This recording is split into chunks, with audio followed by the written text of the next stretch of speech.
ओम अज्ञानतिमिरान्धस्य ज्ञानाञ्जनशलाकया चक्षुरुन्मीलितं येन तस्मै श्रीगुरवे नमः। श्रीचैतन्यमनोभीष्टं स्थापितं येन भूतले स्वयं रूपा कदा मह्यं ददाति स्वपदान्तिकं।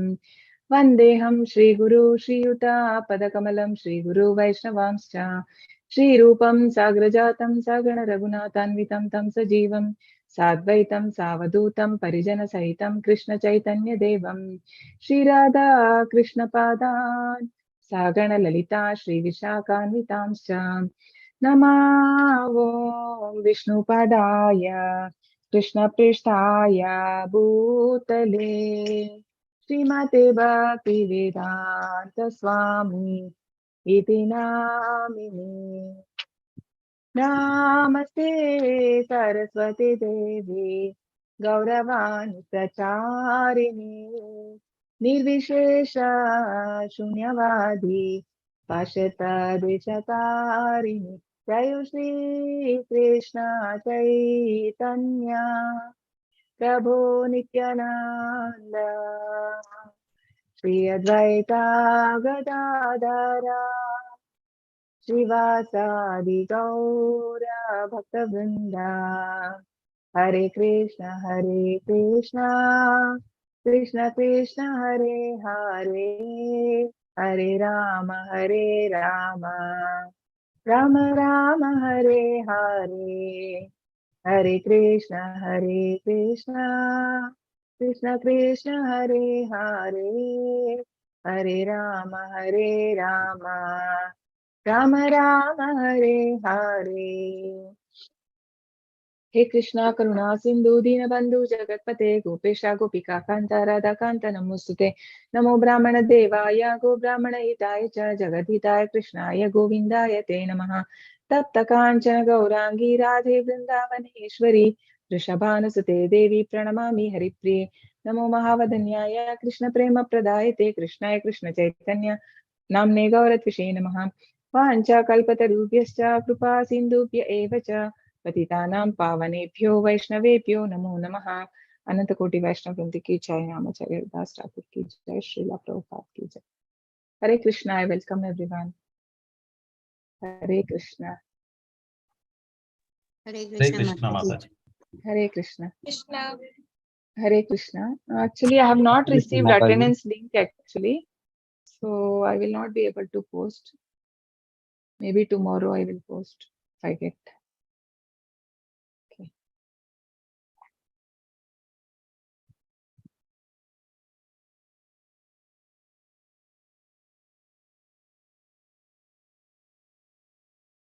जय कृष्ण। हरे Krishna.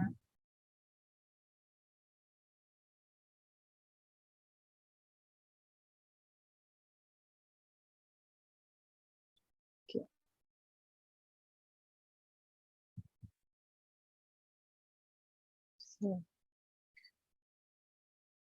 So today, chapter 10, the opulence of the absolute, or the Vibhuti yoga, no, Vibhutis of the Lord. So in this chapter, Krishna is going to explain about his Vibhutis or the opulences.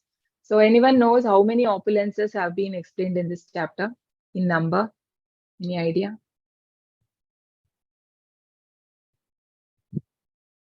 Can post in. No? Okay, it is 82 opulences. Okay, 82 opulences have been explained. So why this Krishna is explaining this? Because we are not able to understand the Lord. Yeah? No, we don't know. We cannot understand its supreme position. So at least by seeing the opulences, one can surrender. So basically, one has to how we can each and every chapter we learn how more we can develop faith in the Lord, and then we develop our devotion towards the Lord. So that is why Krishna is explaining the opulences in this chapter. So all glories to Sri Sri Radha Govind. Let's take the blessings and Srila Prabhupada's blessings. This is a summary of previous chapter. Chapter 9. What was the name of the previous chapter? Chapter 9. The most confidential knowledge. Yeah. Raj Vidya Raj Guhyo. Raja Vidya, Raja Guhya Yoga. No? The most confidential knowledge. So, what is the confidential knowledge that we learned towards the end? What is the most confidential knowledge? Okay, there are 3 confidential things in Bhagavad Gita. So, who can tell? We discussed this last week. Confidential, more confidential, and most confidential, no?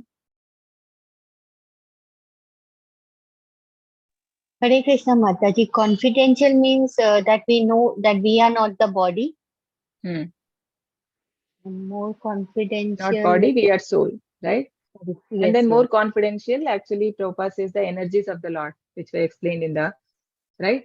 So, and then most confidential is engaging in devotional service, right? That was the most confidential in chapter 9, where Krishna says, Manmana bhava madbhakto madhyaji mam namaskuru mami vaishasi uktvaivam atmanam matparayanaha. So, how one can engage oneself in devotional service of the Lord. So, to make our faith more strong, we need to hear about more about the Lord, right? So that is what we heard. And what was the qualification and what is the disqualification? So what is the qualification? Qualification is to be non-envious in nature, and disqualification is not to have faith in the Lord, right? And then we saw Krishna explains about his achintya beda beda tattva aishwarya gnana, how though he's managing the whole universe, he stays aloof. And then worshippers, non-worshippers and worshippers. So how people don't believe when Krishna descend to material world, that he's though they see all the activities which are not normal, it is all superhuman, but still Krishna they deny because of the ignorance, the Maya Paratagnana. No? Avajananti Mamudha, Krishna says, Manushim Tanumashritam Param Bhavama Janantaha Mama Bhuta Maheshwaram. Right? And then Krishna is a supreme object of worship. So how people go to different devatas and what are their destinations, all that we saw, and why one should take to Lord Krishna directly. And then how to worship and the glories of directly worshipping Krishna. So how Krishna is equal to all, but then he has special mercy towards one who surrenders to him. And how we can offer, what are the 4 things that we can offer to Krishna, to the Lord? Patram pushpam phalam toyam. Yeah, patram pushpam phalam toyam. Yes. So a leaf, a flower, a fruit, or a water. Anything. But what is the main criteria? Offering is okay. What is the main criteria in that? What Krishna says? How to offer Surrender it? to him. Surrender to him. Yeah, surrender to him, and then you are offering. But what is the mood should be? In love, na? Ashnami priyatatmana. Krishna says with love. Only when with love it is offered, Krishna will accept. Otherwise, Krishna will not accept. So today's chapter summary, we have 3 sections. 10.1 to 7, we'll see Krishna's position as origin of everything. And section B, so 10.8 to 10.11. So this is essence of Bhagavad Gita. Actually, it is called Chatushloki. So actually, even in Bhagavatam, we have called when Bhagavatam started also, it was only 4 verses, right? When it was told by Lord Krishna to Narada, and then as not Narada, Lord Brahma, and then it expanded. It expanded. I mean, while explaining to Narada, it became big, and then by now, like how Vyasadeva has given us even more simpler form, he made it into 18,000 shlokas that we have in Bhagavatam. So this is said to be essence. Why the essence means if we understand this in properly, just the 4 shlokas, 10.8 to 11, that means we have understood the essence of Bhagavad Gita. We have understood what is Lord trying to convey to us. Why are we studying Bhagavad Gita? And that purpose is being mentioned, given there. Okay. And then 10.12 to 42, opulences. Arjuna accepts in the 10.12, he accepts that the supremacy of the Lord, and then Krishna starts explaining about his opulences. So Lord Krishna, at the end of the chapter, advises one to fix the mind on him. Manmana bhava madbhakto. No? Always think of me in mind. Madhyaji mam namaskuru. Pay obeisances unto me. Mame vaishyasi ukvaimam atmanam matparayanaha. So when you always think of me, meditate upon me, so surely you will come to me. Hence, how to meditate upon the Lord? So it's not easy. That is why Krishna explains in the opulences. So in different way also, how one can meditate upon Lord. So even the atheistic people who don't believe the form of the Lord also, by seeing the opulence in the world, so one can think about the Lord. So this is creation of the Lord. So nothing can come without creation, right? Everything is coming from Krishna. Krishna is the causes of all causes. So hence describe his opulence on which a devotee can fix his mind and how to remember him. We see when we see opulent, powerful and beautiful things in creation. So conclusion of chapter 9 is that one should become a pure devotee of Lord by focusing mind on him. So we know like in different yogas, different things are being focused, right? I mean, like but the focusing mind on the Lord, I mean, even in the Ashtanga Yoga also they do, but that is on the four-handed form of the Lord, which is Vishnu form. But then in Bhakti Yoga, one meditate upon Krishna. Actually, in Karma Yoga, it basically the senses, it deals with the senses. And then Jnana Yoga, it is with the mind. And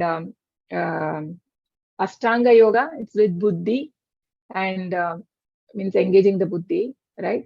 And then it is in the Bhakti Yoga, it is mainly the heart, it is said. Like with heart, we worship the Lord. So when you give your heart to the Lord, so automatically when you like something, when you put your heart in something, obviously everything will follow. No? The mind, intelligence, everything will follow. So that is the essence. The ninth. Meditate upon Lord and put your mind and heart in the Lord.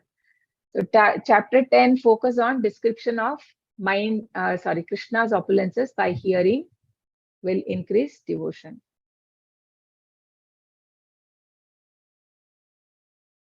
Okay, this is the same.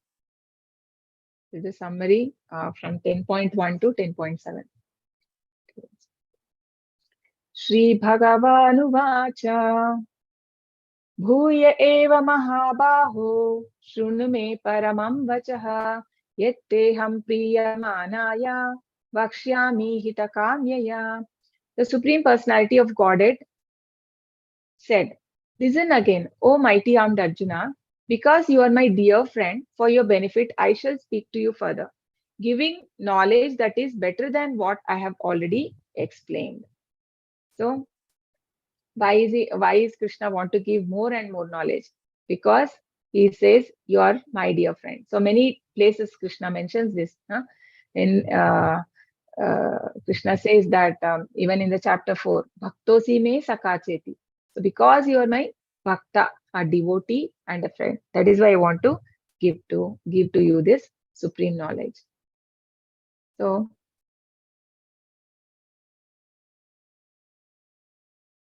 it is like always when the student is interested to hear, the teacher is more interested to explain, right? So but then the way how we ask also, it should be how to ask a spiritual master. What does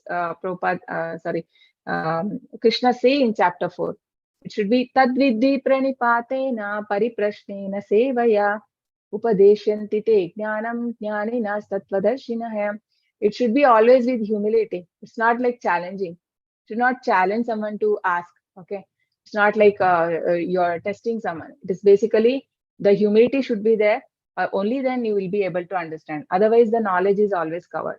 So the Bhagavad Gita knowledge is not like something material knowledge that we gain in the outside world. We may be very highly qualified, but then if you have not developed humility, that knowledge is of no use, right? So the chapter 7, Lord explained his different energies and how they are acting. So chapter 9 establishes his different energies to establish devotion in firm conviction. So chapter 10 gives more confidential knowledge of his specific opulences and his work. So the what is the qualification is eagerness to hearing. And it has to be done in association of devotees. So here Arjuna is the qualification of Arjuna is he's dear to him. So that is why Krishna also reveals this energy, the knowledge only to who is devotee and also who is serving the devotee of the devotee, right? So that is how we can please the Lord. Otherwise, Krishna will not reveal himself.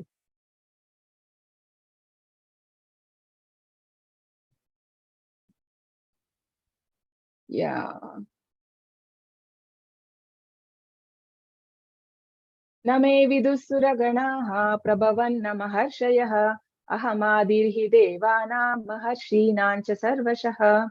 Neither the host of demigods nor the great sages know my origin, for in every respect I am the source of demigods and sages. He who knows me as unborn and as the beginless, as Supreme Lord of all the worlds, he undeluded among men, is free from all sins.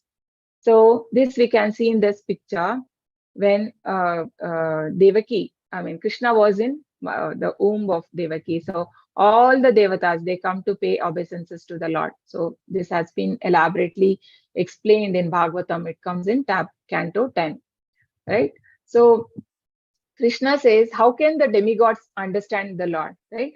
So because even they are all born after the Lord. So here it is said that not even the demigods, not the great sages can know my origin, because for everything Krishna is the source. Even the Bhagavatam says, Janmadhyasya yatonvayaditaratash artheshvabhigna swarat tene brahmarudaya adikavaye muhyanti yat surayah tejo varimrudam yatha vinimayo yatra trisargo mrusha damna svena sada virakta kuhakam satyam param dhimahi. So it says that janmadhyasya yataha. Janmadhyasya yataha means so from whom everything has been created, it is sustained and will be dissolved.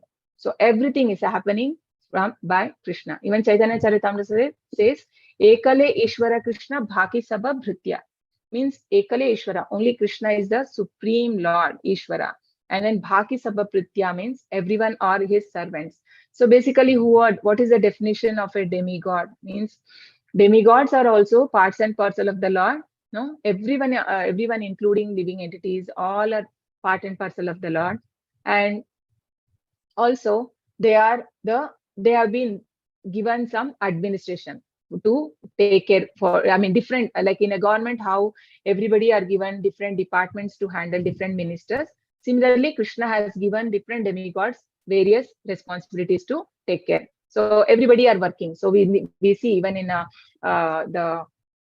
how the sun, right? Brahma Samhita also says that sun is giving the heat and light. From where is he getting it? He is getting from the source is Krishna. Govindam Adi Purusham Tamaham Bhajami.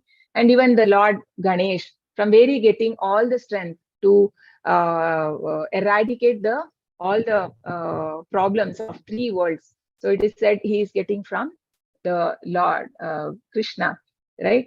Yatpada Pallava Yugam Vinidaya Kumbha Dvandve Pranama Samaye Saganadi Rajaha Vignan Vihantu Malamasya Jagatrayasya Govindamadi Purusham Tamaham Bhajami. So many prayers are there, like even the Lakshmi or the Durga, who is taking care of this material world. She is also working as per the direction of Krishna. And Krishna says that she is my divine energy. Daivi, Hesha Gunamai. She is the divine energy of the Lord. So everyone are working as per Krishna's. And how is Lord Brahma born? Tene Brahma Rudaya Adikavaya. So he is coming from the, the knowledge is given to Brahma by from heart to his heart. Krishna gives to his heart, and then that knowledge is taken. And how is he born? He is born from Garbhodakashayi Vishnu, right? From the navel stem, lotus is born, and Brahma was thus born, and then the 14 planets which are there, right? So he created the 14 planets. So nobody knows that, no, not even great sages, nobody can. That is why it says Muhyanti yet Surayaha. Muhyanti means they are also coming to illusion. And it is compared like how it is Tejo Vari Mrudam Yata Vinimayo, means Tejo Vari, just like by seeing fire, it looks like a water in fire, right? So that, just like that, even the devatas also become illusion. And many times we know like how even the Lord Brahma and Lord Indra also, how they have got illusioned, and they missed, they couldn't understand the potency of Supreme Lord. So it's not easy to understand Krishna.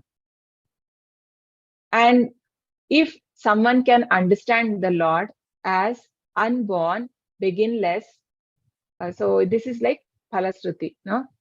One who understands is undeluded among men is freed from all sins. So what is the advantage of knowing Krishna as unborn and beginless? So he'll be freed from all sins. Buddhir jnanam sammohaha kshama satyam dhamashamaha sukham dukkham bhavo bhavaha bhayancha bhayamevacha ahimsa samata tushtihi tapodanam yasho yashaha bhavanti bhava bhutanam matta eva pratakvidaha. Intelligence, knowledge, freedom from doubt and delusion, forgiveness, truthfulness, control of senses, control of mind, happiness and distress, birth, death, fear, fearlessness, non-violence, equanimity, satisfaction, austerity, charity, fame and infamy. All these various qualities of living beings are created by me alone. So whatever we see in the material world, or the qualities a person possesses, we possess, everything is coming from Lord, right? So we'll see here. So what is Buddhi?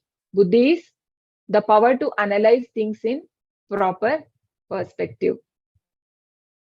So intelligence, to know the, to do discrimination, right? So the function of a soul, like there are different functions, like function of a mind, function of a soul. So function of a mind is thinking, feeling, willing. And then what is the function of a intelligence? It is function of a intelligence, Bhagavatam explains, it is to discriminate between what is right, what is wrong, right? And the analyzing, so that is intelligence. And the intelligence and the function of a soul, function of a soul is to be happy, right? And the knowledge. So knowing the distinction between matter and spirit, academicians only talk about matter. So this is actually basic, right? So this here, just knowing about that I'm not body, I'm soul, that will not help. But then we have to implement what we learn in Bhagavad Gita in our life, right? So knowledge is again in detail, we learn in chapter 13, where Krishna explains, it's a big shloka from 8 to 12. 13th chapter says, Amanitvam adhamvitvam ahimsa kshantirajjavam acharyam pashanam shaucham स्थैर्यमात्म विनिग्रहः इंद्रियार्थेषु वैराग्यम अनहंकारमेव च जन्म मृत्यु जरा व्याधि दुःख दोषानुदर्शनम. Right? So in what is that is a real knowledge. Krishna says etad jnanamiti proktam ajnanam yadatonyata. So this is the only knowledge, and rest all is not knowledge. No? Even Ishopanishad says whatever we learn in Bhagavatam and Bhagavad Gita is the real knowledge. Rest all is ignorance, nothing. Because whatever we learn in this material world, it is only for it is required for us to lead life in this material world, but we are not here to make our lives what to say, more comfortable, or it is not the highest. No, Bhagavatam and Bhagavad Gita knowledge is the highest. It is just like we are in a if we are in a jail and somebody is offering you that staying, making their comfort more good, right? Giving more food, proper nice food, and making or giving some AC in that prison to stay happily. But that is not. That is what even all the other the Puranas or Upanishads, it is like basically deal only with comforting you how to stay in this knowledge. But the highest is given in Bhagavatam, na? Which want to pull you out of this material world, how to go back to Godhead. So that is the real knowledge.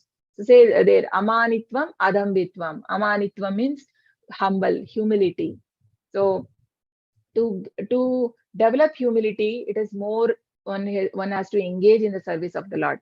So usually in ISKCON, when the brahmacharis initially when they join, so the very menial services are given to wash the vessels, to the clean, mopping, right? So why? Because that develops more it makes the person more humble. Even when Rupa Goswami Prabhupada, like Jiva Goswami, so he was under Rupa Goswami, he took initiation, right? Before giving initiation, no, after initiation, he makes him, he gives him all the menial service. Actually, he was a very big scholar, but he gives him a menial service. Like he used to, those time they were writing the scriptures on the leaf, palm leaves. So he used to collect palm leaves and make it dry them so that it will be in the ink they can write. Na? So that such kind of service could be done by anyone. Why a scholar is required to do that? But then it will bring humility in him. So that is why he was given for a long time he was doing. And after that, when he saw that he is really humble, then he started to, then he gave other services. And also he wrote many thousands of I think more than 4 lakh shlokas he wrote. I mean, such a scholar, but then he did such a very menial service. And yeah, so that is all knowledge. So this knowledge is not available in any of our schools, right? We cannot get this knowledge. This higher knowledge is, and how humble they were. I mean, the Rupa Goswami and Sanatana Goswami, they both were scholars. I mean, they knew so many different languages: Arabic, Persian, Sanskrit, Urdu, English, and different other languages they knew. And they were working as in a very high post in a Bengal in Muhammadin's government. But then when they meet Chaitanya Mahaprabhu at first, they keep a straw below their mouth, so that just below the tongue, that to show that they are, lower than the grass. Like that is humility. That is humility. One should not never exhibit like even Yudhishthira in Sri Krishna tells Krishna in Mahabharata that somebody is praising or wishing to get praise, right? So that is like a committing suicide. One is committing suicide. Or if you are praising others also, or expecting praise, or to scold someone. It's not scold. Sorry. Yeah, expecting praise is like committing suicide. And one more he says for killing someone, yeah, scolding or defaming someone, it is like killing someone. So it's a big story is there. I'll just it will take time. So I'm just saying this where it is mentioned. So it is not good. Self-appreciation is never good. So this knowledge we can get only in the scriptures. Freedom from doubt and delusion, asammoha. So we are all in delusion now, that hate, right? The different things. So hate, to hate something, to like something, or to be happy, or to be in morose, or so we are in delusion, right? So there is no, it's being free from it. can be achieved when acts without hesitation based on understanding transcendental philosophy. Nothing should be accepted blindly. So never anything we see, whatever Arjuna understands from the Lord by questioning. So by questioning, he understands. So Krishna also is ready to explain him. Tolerance and forgiveness. So Kshama. What is this? Excuse the minor offenses of others, and one should be practiced to bear insult and dishonor from others. So Chaitanya Mahaprabhu says, Trunadapi sunechena tarorapi sahishnuna. So one should be as humble as grass and as tolerant as tree. So, and should be forgive others' offenses. So even Bhakti Siddhanta Saraswati Prabhupada says, so whatever, when we find fault finding should not be there in a devotee. So these are the basic quality. Actually, Krishna consciousness mainly teach about this. So many things. No, Vaishnava means what? So they are like a very humble, humility. So obviously, we are all in a journey, and it will take time. It's not that immediately we become, but then with practice of devotional service, when we are sincere, obviously Krishna will show mercy, and we can get that. So we shouldn't do. So he says that when we want to find a fault, it should be in us. Always find fault in self, not in others. So that is what Bhakti Siddhanta Saraswati Prabhupada said.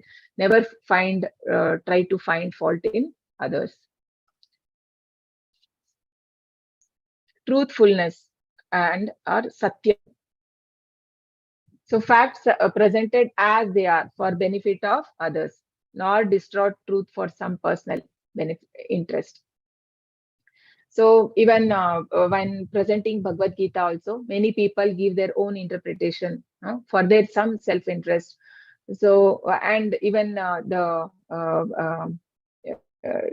like it could be politicians or anyone they want to give their own interpretation, but it should not be. But it should be presented as it is. How that is why Prabhupada gave Bhagavad Gita as it is. So it is just presented as Krishna has told to Arjuna. So in the same way, one should understand, right? Control of senses, Dhamma. So controlling of senses should not be used for unnecessary personal enjoyment. So only senses to be used, because even it has to be all the senses. Who is a controller of all senses, such person is said to be like he can be a spiritual master to the whole world. Most of the time people cannot control their senses. So vacho vegam manasa krodha vegam. So vacho vegam, control of talk, control of speech, control of mind, control of tongue, and control of genitals, control of vacho vegam, manasa krodha vegam, jihva vegam, udara pasta vegam, control of belly. So these things, and when a person is able to control, he can make disciples all over the world, says in Nectar of Instructions. Rupa Goswami Prabhupada says that. Control of mind is sama. So how can one control the mind from unnecessary thoughts, restrain the mind from unnecessary thoughts like money? Power of thought should be developed in association with Guru, Sadhu, and Shastra. So everyone can have their, opinion on different things, right? Different faiths of people. But then how to know that if it is right or wrong? It has to be substantiated by words of Guru, Sadhu, and Shastra. Only then it is right. Otherwise, it is all their own mental speculations. So based on the gunas, the person is there, he will have his own faith. No, but then how to come into that sattva guna? By being in association of the devotees. So yeah, happiness and distress. Always consider in relation to what is favorable or unfavorable to Krishna consciousness. Sukham, dukkam. So this is favorable to Krishna consciousness means, so doing anything which is pleasing to the Lord. No? The unfavorable, which is not pleasing to Guru and Krishna, not doing something which is not favorable. So Prabhupada has given us the so many instructions. So to follow that in that line, so that is favorable in Krishna consciousness. So not doing that, not taking instructions even after knowing, right? So that is not favorable for our bhakti. So further, birth, bhava, abhava means Krishna is the source for this all, right? So the birth and death. But then the soul does not take any birth. It does not have to go through. That is only for the material body. Fearlessness. A devotee of the Lord is always fearlessness, abhayam, because fear is bodily consciousness. When you are bodily consciousness, we need to fear someone. But when you are abhayam means when you are completely dependent on the Lord. So this is actually a feature for a sannyasi because they are completely dependent. They give up everything in life and they take up like sannyas, or they completely dedicated their life to Krishna. So they are fearlessness. They don't fear. They are not concerned what will happen for tomorrow. They are not because they only like a brahmana. He has to beg and eat. No, brahmana. So he is not whatever, he is not worried about tomorrow. He is not like us. Like we need to work hard, and savings we do for so many generations to come. Also, people save, but he is not worried. No, he is just worried for that day, whatever he gets, and any excess is there, he'll give it up. So patan, patan, yajan, yajan, dana parigraha it is said. So patan, patan, yajan, yajan. So he's teaching, he's learning the Vedas, or he's teaching others. Yajan, yajan means sacrifice. He's doing the sacrificial sacrifices, and then he's also teaching also others. And then dana parigraha means the charity, accepting in charity and giving in charity. So that is for a brahmana. So he's the sannyasi is for abhaya. And also we see the pure devotees of the Lord, how fearless are they. The Prahlad Maharaj is the best example, right? Non-violence or ahimsa. So non-violence is on the three levels: physical level, mental level, and spiritual level. So not to do anything which put others in misery, confusion, or distress. So this is actually mental non-violence. Now, in the sense, if we are like physical means we know, like hurting someone with, or somebody kill, or right, that is like physical violence. Doing the but then there is something called mental violence, which is like not necessary that they use weapons, but in just word, right? Now the way they speak, or it will be hurting others or creating problem or misery to others. So this is not a devotee quality. So not checking, and the spiritual means spiritual non-violence means not to check one's progressive life, like killing and not killing the animals. Right, killing animals, what will happen? Because everybody goes through the evolutionary cycle, right? So if the animal has not is in certain body, like a goat body, and it has not completed, before that a person kills and eat. So what happens? It has to again have to come to that body because it has not finished its karma. Na?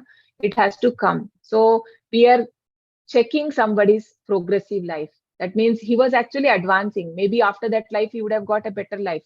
He would have become, he could have come to like a cow, and then a human or something like that. But then we are checking that. So that is becomes violence. So not doing that. We should not engage in these things. So that is non-violence. Equanimity or samanata. Sorry. Okay. So being equal in the sense, seeing everybody on the platform of soul. Satisfaction is tushti. I mean, one should be satisfied in life. Otherwise, what happens? It will become like a Dhritarashtra. No, if you are not satisfied, so the person will take into the irreligion. Irreligion will is the cause of not being satisfied in life. That is also a reason why he wanted, because he was not no gratitude. So gratitude is said to be the very highest quality. When one develops gratitude in life, I mean, it is like source of many other good qualities. So gratitude is very important. So the, austerity and penance. So tapa one has to do, because human life is for tapa and austerity. We are not going to leave the bodies like Prabhupada says, like dogs and cats. No, they are not doing any austerity. They can be however they want. But then for human life, it is required. So what is the austerity? Getting up early in the morning, right? Chanting 16 rounds, attending Mangalarti. So these are all given by Prabhupada. And austerities also include like staying following the four regulative principles, and the food offering to the Lord, no? So and then having it. So there are certain these are austerities which one need to follow. And then charity. So charity, this best example through his life, Rupa Goswami Prabhupada has shown us how one can like lead his life. Like if there is in his what he did, what he got boat full of gold coins, right? In that is so many years back, right? 500 years back. Just imagine how much valuable was it. It was so that he used like 50% he used in Krishna conscious work, and 25% he used it for his relatives, 25% he used for self, for emergencies. And Prabhupada says that charity can be done to like even temples, because they are completely dependent on the money from outside. And every temple in ISKCON, it's not like somebody from abroad or they're sponsoring. No, Prabhupada has made it like here, every temple has to earn their own food, right? They have to take care of their own operations. So they have to do so. Like the upcoming temple. So even we are the ISKCON Mangaluru, we are having a temple is upcoming up. So we are all can contribute as a seva, right? So for the temple, because it's a very big project. So it's almost getting over, but still maybe we'll have a inauguration in July or August, when even Guru Maharaj will come. So all of you can come and take the blessings that time. We'll intimate in the groups.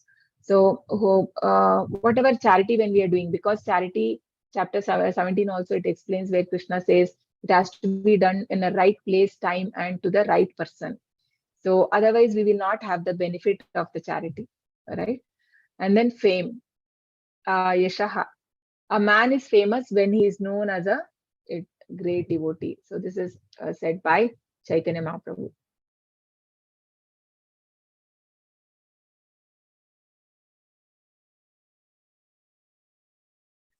Maharshaya saptapurve chatvaro manavasthatha madbhava manasa jataha yesham loka imah prajaha. The 7 great sages, and before them, the 4 other great sages, and the Manus, progenitors of mankind, are born out of my mind, and all creatures in these planets descend from him. So all the 7 sages, who are they, will see. So Krishna is Pitamaha is the grandfather, is the Brahma, Lord Brahma, and Krishna is Prapitamaha. So who are the 4 Prabhupada gives in purport? So there are 25 patriarchs of living entities. So basically, the whole population in different universes, planets have come only from these people. So initially, there was only Lord. Krishna says he's the Adi. No? From him, he created Lord Brahma, and through Lord Brahma, all of them were created. So 4 Kumaras. Initially, Lord Brahma creates 4 Kumaras. Sanaka, Sananda, Sanatana, and Sanat Kumara. But they disagreed. They didn't obey the orders of Lord Brahma, because Brahma wanted them to populate the universe, but then they denied because they were such a highly elevated souls. They were into, they didn't wanted to get married. And also they didn't wish to grow also, because they thought if they grow up, then the senses will become, more agitated, and they may feel like more into sense gratification. So they prefer to stay like small children. We see there, but they are the oldest. No, they are the oldest. So the four Kumaras, and then the sages, the seven sages: Kashyapa Muni, Atri, Vashishta, Vishwamitra, Gautama, Jamadagni, and Bharadwaja.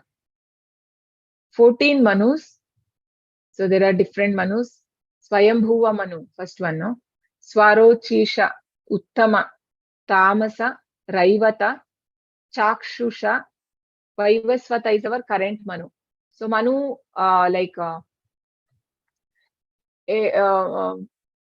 every 72, 71 or 72, 71 Divya Yugas. 71 Divya Yugas are called as one Manvantara. So what is one Divya Yuga? Anyone knows what is one Divya Yuga? So in chapter 4. What is a Divya Yuga? Yes, who can answer?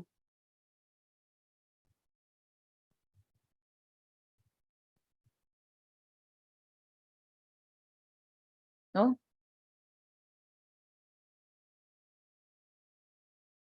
Okay. Divya Yuga is the total of 4 yugas. What are the 4 yugas we have?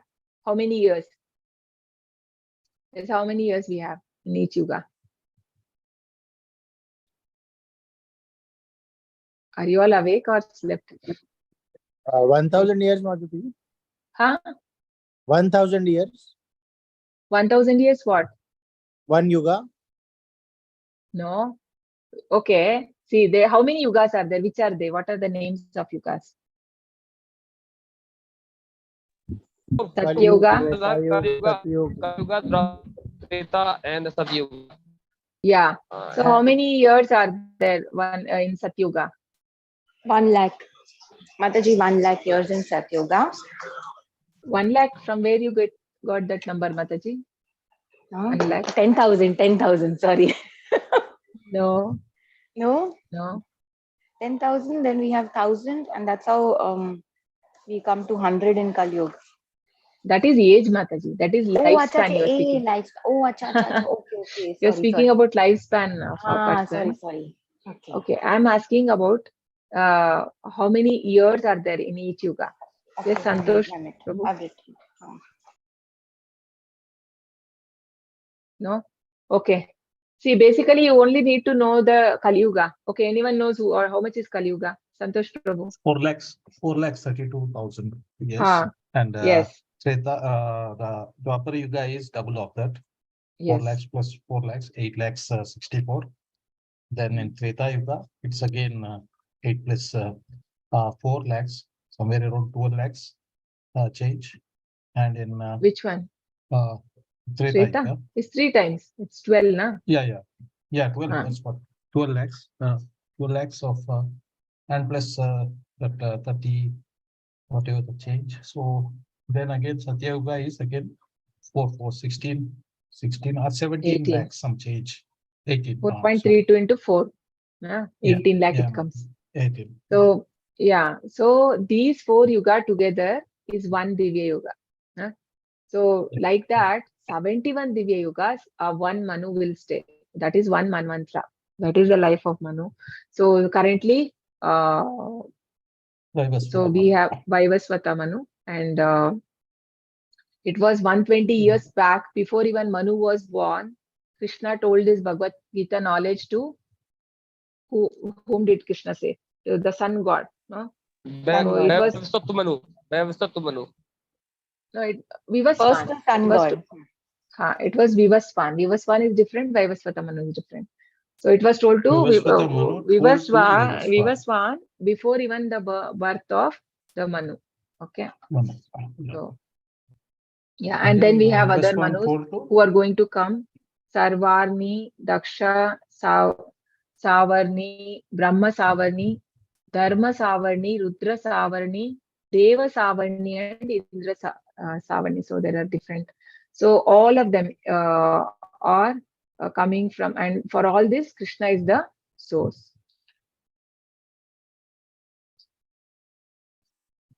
Tam vibhutim yogancha mamayo veti tatvataha. So vikampena yogena yunjate natra samshayaha.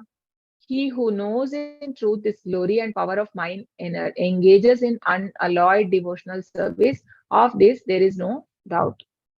So when one understands Krishna's glories, right, and so what will happen? The person will engage in the devotional service of the Lord. So even Rupa Goswami Prabhupada says that, however, like ena kena prakarena mana Krishne nivashayet, means some or other one has to develop that attachment towards Krishna. So either it could be by hearing about his pastime, or knowing his energies, or knowing the opulences, or knowing the Vishwarup, right? So in how glorious is God. So somehow one has to get attachment towards the Lord, because Krishna is the most best friend. Surudam Sarva Bhutanam. Nobody is so much close to us than the Lord. So, and even if we see the Bhagavatam, gopis are not interested even in the Narayana form of the Lord. They want only Lord Krishna form. When Lord, after Rasa dance, when Krishna want to go from there, he can't make them. So he takes the Narayana form. So immediately they all will say, they will pay obeisances because to the Narayana form, and they leave. So so here one, when understand about Lord Krishna, he want to engage in the unalloyed devotional service to the Supreme Lord. Krishna also says, even in Maya Sakta Manaf Partha, Yogam Yunjan Madashraya, Asamshayam Masaktam Mam Yatagnasasi Tashrunu. So always meditate upon me. So now the section B, 10.8 to 11, Chatushloka. So this is the first one. Aham sarvasya prabhavaha matta sarvam pravartate iti matva bhajante mam buddha bhava samanvitaha. I am the source of all spiritual and material worlds. Everything emanates from me. The wise who know this perfectly engage in my devotional service and worship me with all their hearts. So Krishna is the source of everything, and everything emanates from him. Actually, the shloka 10.8,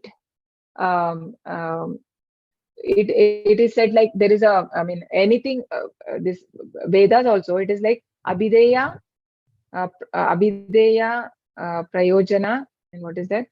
Sambandha, Mataji. Sambandha. Yes, thanks, Mataji. First one is Sambandha.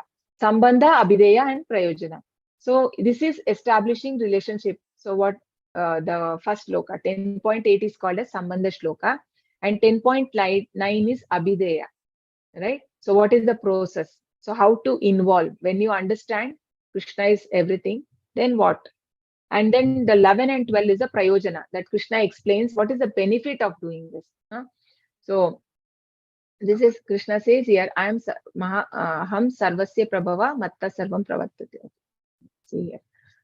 Okay, anyone can read? This is from references from Narayana Upanishad and Varaha Puranas. Narayana Upanishad, Varaha Purana. Narayanat Brahma Jayate, from Narayana Brahma, not from Narayana. Your voice is Brahma not audible, born. Prabhu. Can you be louder? Hare Krishna Mataji. Is it okay? Yeah. Narayana Upanishad, Varaha Purana. Narayanat Brahma Jayate. From Narayana, Brahma is born. Narayanat Prajapati Prajayate. From Narayana, the patriarchs are born. Narayanat Indro Jayate. From Narayana, Indra is born. Narayanat Ashtau Vasavo Jayante. From Narayana, the 8 Vasus are born. Narayanat Ekadasa Rudra Jayante. Narayana, the 11 Rudras are born. Narayana, Dvadasaditya. From Narayana, the 12 Adityas are born. This Narayana is an expansion of Krishna. Hare Krishna, Yeah. Mataji.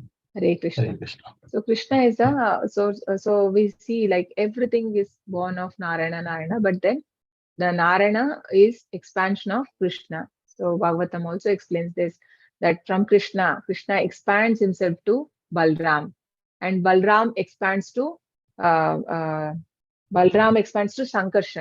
Right? Sankarshan, that is, and then Sankarshan, first Sankarshan, and Sankarshan expands to Narayana. So there is the Narayana, is the fourth expansion if we see, right? So from Narayana, then comes second Sankarshana, and second Sankarshana expands to Mahavishnu, and Mahavishnu creates a number of universes, and then he expands to Garbhodaka Shai Vishnu. So who goes into each universe to create right necessary paraphernalia to live in that universe, and then he expands, and also from him Lord Brahma is born, right, and then he expands to Kshirodaka Shai Vishnu. So who is Kshirodaka Shai Vishnu? Paramatma. Paramatma, the super soul who is there in everyone's heart. So we know the Narayana, no? Krishna to Balram to Sankarshana, and then comes Adhokshaja. Narayana. So Okay. yeah. Continue, Prabhu. Yeah, Mataji. Vedas, Brahmano, Devaki Putraha. Vedas, Brahmano, Devaki Putraha. The son of Devaki, Krishna is the supreme personality. Narayana Upanishad. In the beginning of the creation, there was only the supreme personality Narayana. There was no Brahma, no Shiva, no water, no fire, no moon, no heaven and earth, no stars in the sky, no sun. Maha Upanishad, Lord Shiva was born from the forehead of the Supreme Lord. Hare Krishna. Yeah. Hare Krishna. So obviously nobody can know Lord because nothing existed before him. So he was there. So he is the only eternal. And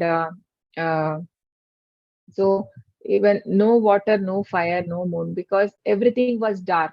When before Brahma could create anything, it is said in Bhagavatam that it was very dark everywhere, and he didn't know. When Brahma, Lord created Brahma, he didn't show himself. I mean, he didn't appear in front of Brahma immediately.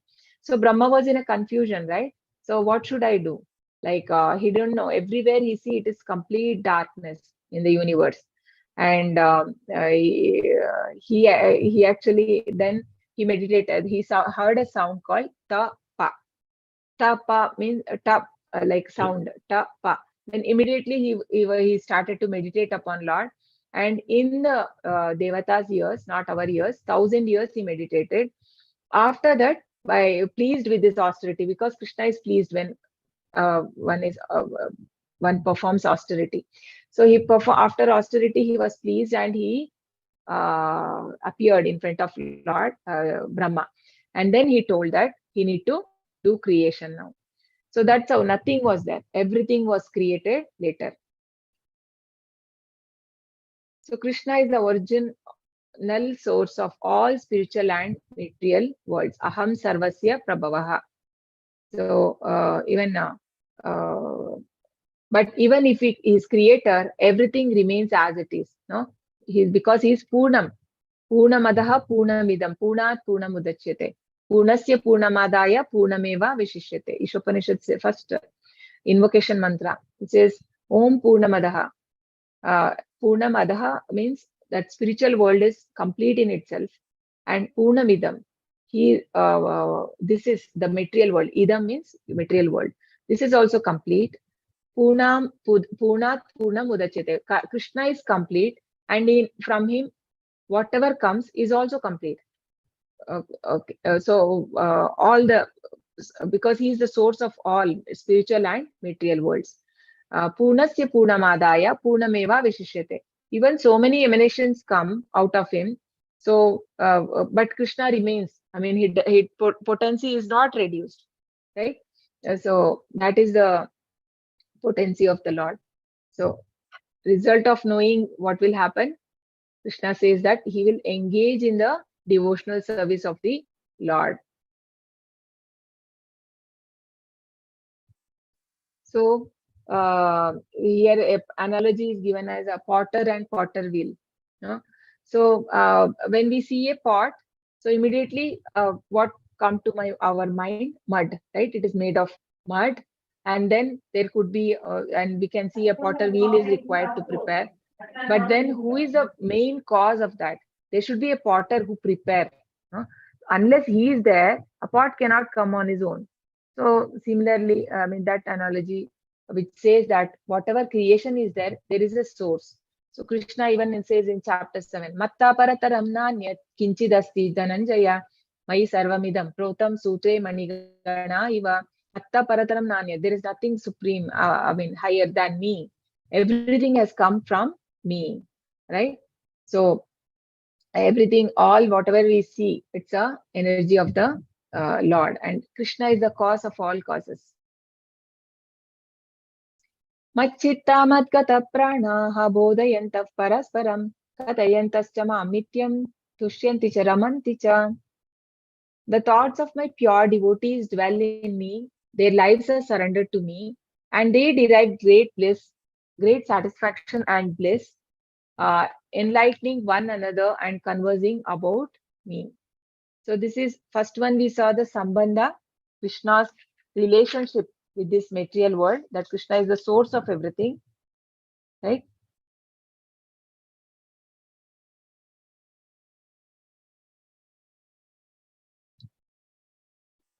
So why we are not able to understand? Prabhupada gives that because we are diluted by the illusionary energy.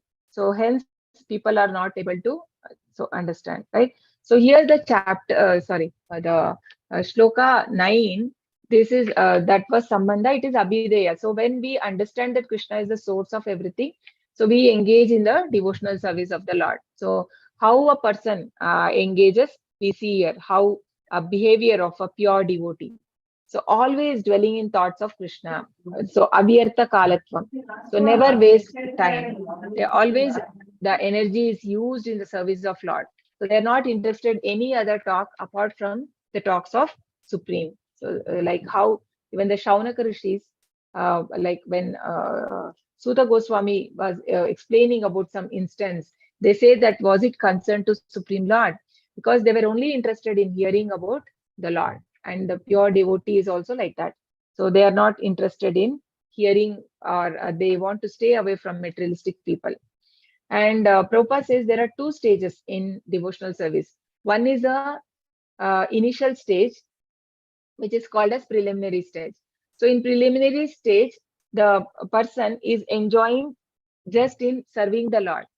But then in mature stage, right, he is already like, it becomes like Prabhupada gives the analogy, fish without water. He cannot live without hearing about Lord, without hearing, without reading scriptures. He's so attached to Krishna and to without getting the darshan of the Lord or the worshipping the Lord, doing seva, I mean continuously engaged. They derive the happiness. No? That is the mature stage where he is situated in the love of God. And devotional service is, Chaitanya Mahaprabhu says, it is like a seed. It has to be nourished by watering, just like how we nourish plants. So here, how do we do nourishment? By hearing more and more, hearing about the Lord. Shravanam, Kirtanam, no? Shravanam, there are 9 processes. Shravanam, Kirtanam, Vishnu Smaranam, Pada Sevanam, Archanam, Vandanam, Dasyam, Sakyam, Atma Nivedanam. So hearing more about the Lord, and hearing and engaging in the service of the Lord, chanting about the glories of the Lord, Shravanam, Kirtanam, Vishnu Smaranam, remembering the Lord. So there are different things how a devotee engage himself in the service, engages all his senses in the service of the Lord.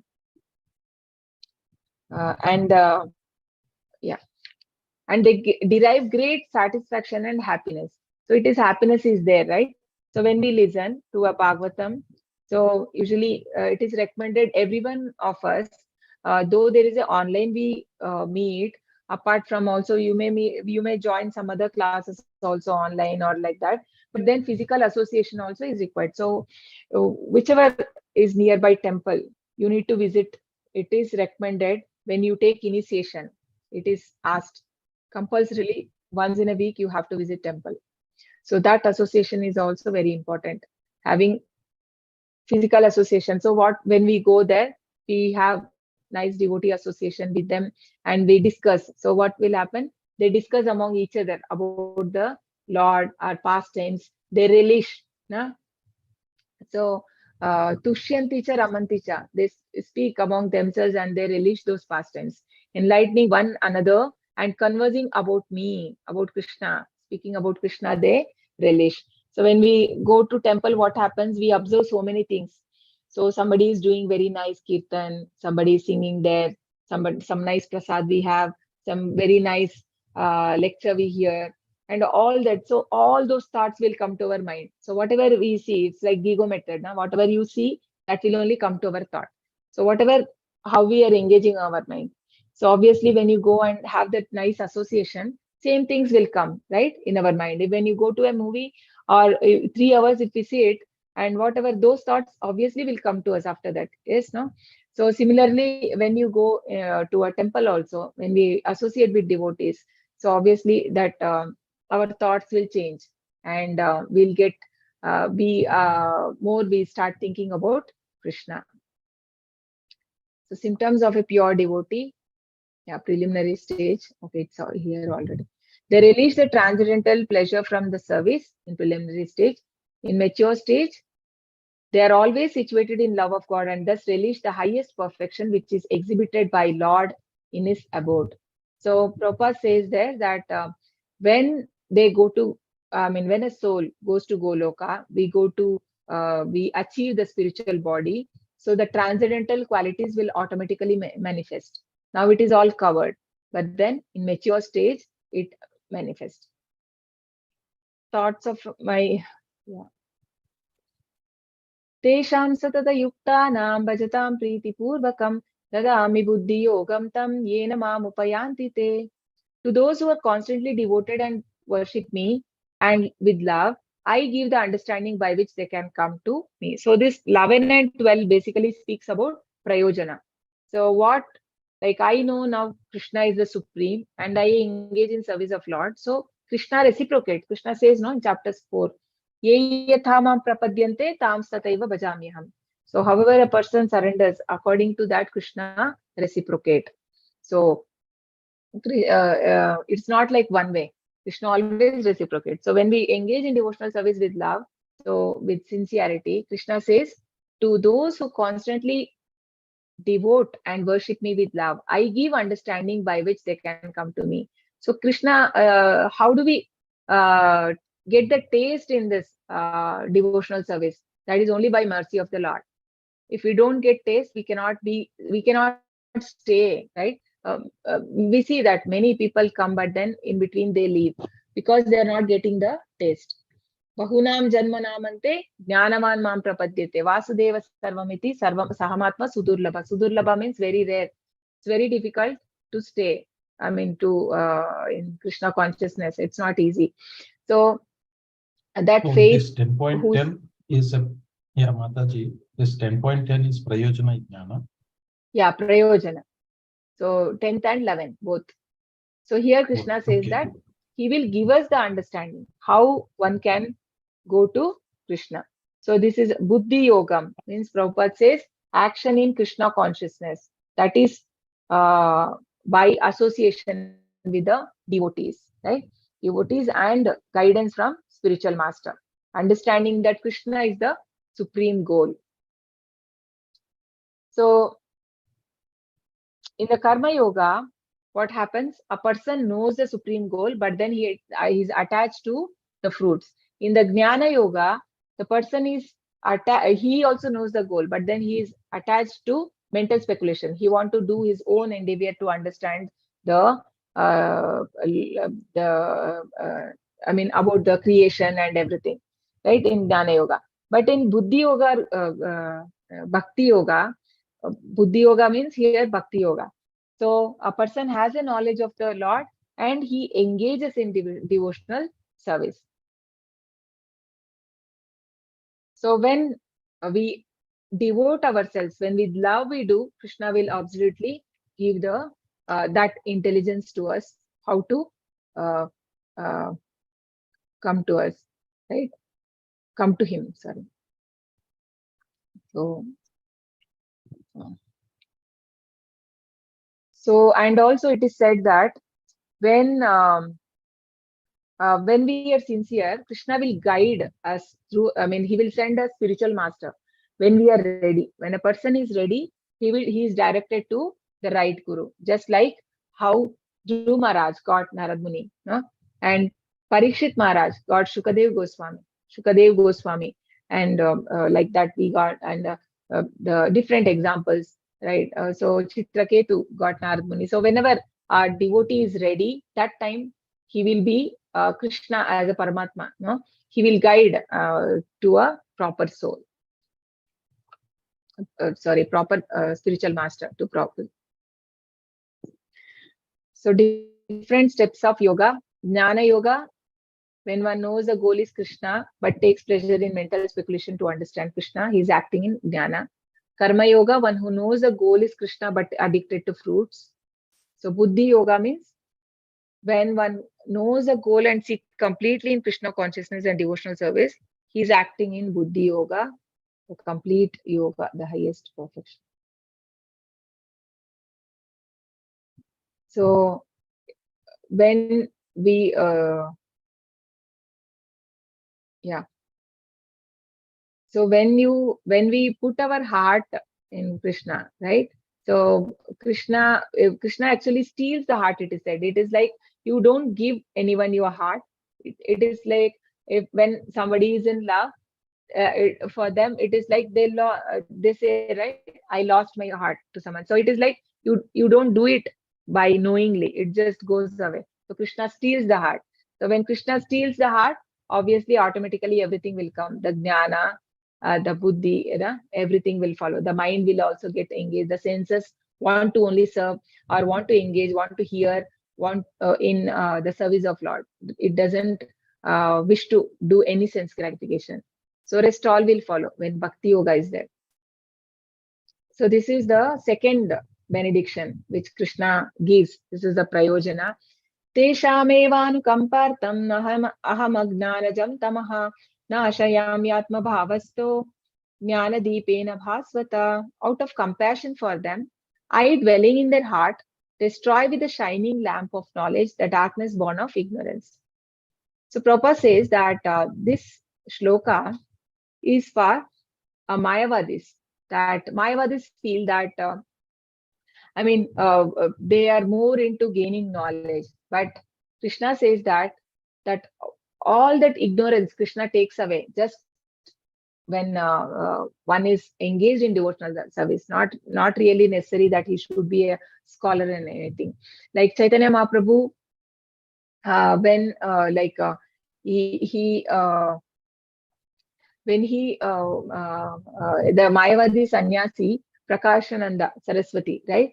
He told him that you are a sentimentalist. He's always chanting. I mean, he's not taking into reading of magic scripture and all that. But then, because he says that my spiritual master told me that I am fool. I will not be able to understand the highest knowledge. So it is better you chant. So chanting is the highest. Actually, Chaitanya Mahaprabhu, Krishna himself.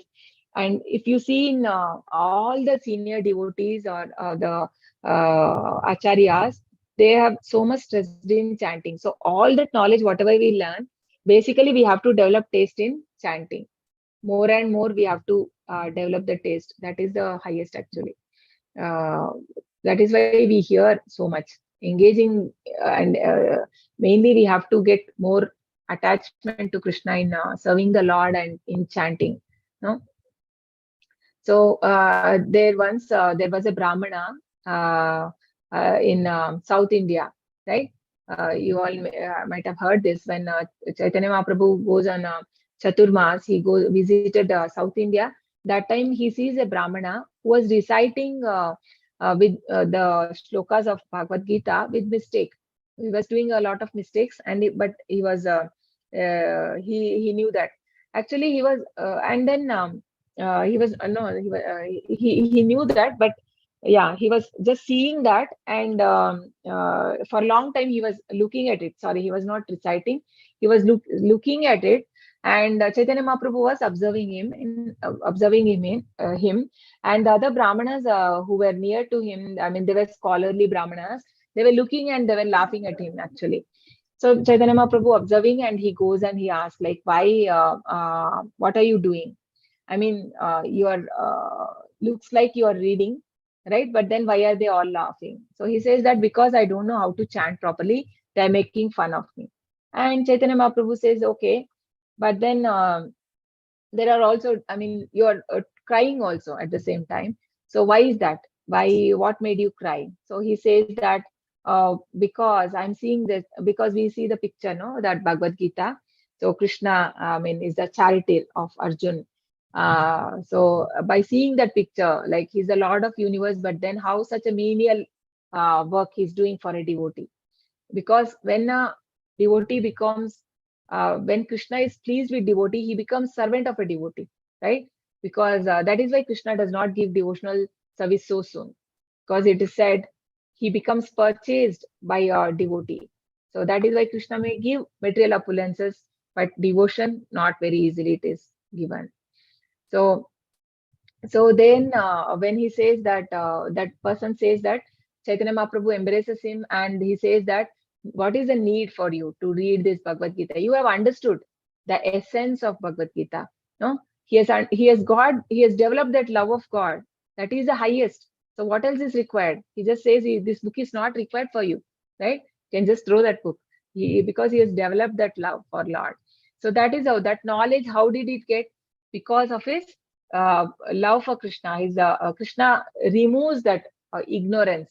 So though he thinks himself to be ignorant, but then on a material platform, but on a spiritual platform is on a highest level, because he has developed that love for Lord. And yeah, so it is yeah. So Prabhupada says that Krishna is like a sun. Krishna Surya Sama Maya Haya Andakar. Jaha Krishna Vaha Maya Ka Na Adhikar. So wherever Krishna is there, so there is no place for ignorance. So there are, we see even here in the picture, Kapila Muni giving this knowledge to his mother Devahuti. This comes in Canto 3. Actually, currently this in Bhagavatam morning 8 o'clock. If you are able to attend, 8:30 we have class. It is just 30 to 40 minutes class. Please attend. And His Grace Namanishta Prabhuji is taking. So there the same, he is giving the lessons. I mean, currently the class is on the living entity, how it prays in the womb of a mother. No, that is going on. So here we see how by giving, but just by hearing, she also attained perfection. From, I mean, the sun gave the knowledge. He is actually a Shaktya Veshavtar of Lord Krishna. He is Kapila Muni. And here also we can see like Shukadev Goswami telling the Bhagavatam to Parikshit Maharaj, right? So, so in this way, Krishna, out of compassion for the living entity, he removes the ignorance. So, I think the Lord destroys all impediments and dispels any ignorance in the heart with the shining knowledge of lamp of knowledge. So Krishna Bhakta Bada Chatur, it is said, like Krishna's devotee is very intelligent. Why? Because Krishna gives that knowledge to him, right? So one should attain that perfection in life before we leave this world. With this, we stop here. This was with an elaborate, and tomorrow is more on opulences, so we can cover fast. So with this, I stop here. So any questions related to today's chapter, you may ask. Hare Krishna.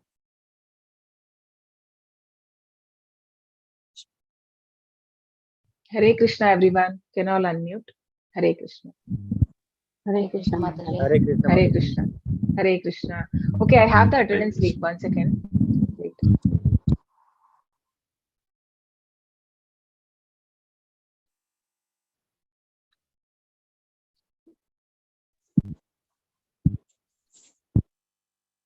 See, people cannot wait even 10-15 minutes now. Exactly at 9 they will leave. Yeah, I think 3-4 people left. 3 people, 2 people. Okay, you can mark the attendance, please. Okay, I've shared the link. Tomorrow we'll continue.